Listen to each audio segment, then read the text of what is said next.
permanent bases. There are actually somewhere around 75 bases in Iraq, which is a country slightly larger than the size of California. But there are 14 major permanent bases. Probably the construction on them is complete now. This is like Camp Victory, Camp Anaconda.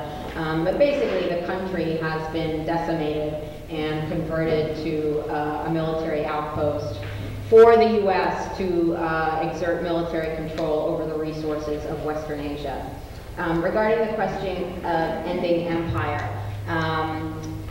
the idea that there is concern by the colonists, as Dan already mentioned, for those colonized, that we're so concerned that when we leave, something bad might happen to those people. Let me tell you, I'm not an Iraqi citizen, I have Iraqi blood, but I feel comfortable in saying on behalf of the Iraqi people, they've had just about all the help they can take from the United States of America.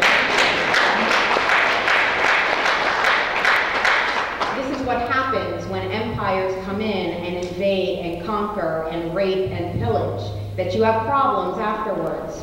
But the U.S. is as much a part of the solution in Iraq and Afghanistan as the Nazis were in Poland and Czechoslovakia. We are an invading force, we are an aggressive genocidal force at this point, and we have no credibility in the region. However, we might have more credibility here at home if we would reconstruct New Orleans and repair the infrastructure in our own country.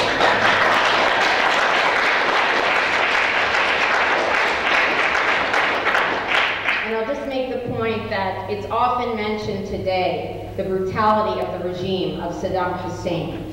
No kidding. He was a brutal and ruthless dictator, which is why during the time that he was a brutal and ruthless dictator, we should not have been arming him with chemical, biological, and conventional weapons.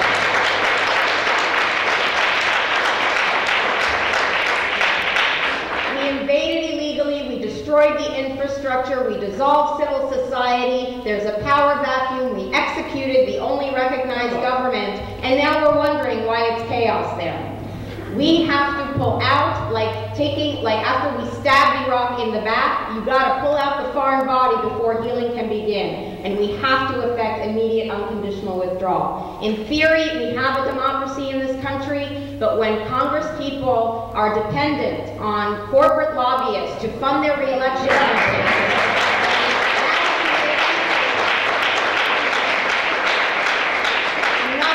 I cannot speak specifically for Congresswoman Maloney, but it's very clear that lobbyists and corporations are guiding our foreign policy. When the majority of Americans want change and we keep going in the wrong direction, you don't just want to rearrange the decks on the chairs on the deck of the Titanic. That's not going to change a whole lot for where this country's headed. With Obama and Clinton, at least McCain gave us a timetable of 100 years. Obama and Clinton, I'm saying, yeah, it looks a little bit better, but the reality is that they want to maintain troops to defend the embassy and to defeat Al-Qaeda. Who is Al-Qaeda? Anyone who attacks illegally invaded American soldiers, which means that will go on forever. You bring the troops home from Iraq and Afghanistan and they will stop dying there, and that is the only thing that will accomplish that mission.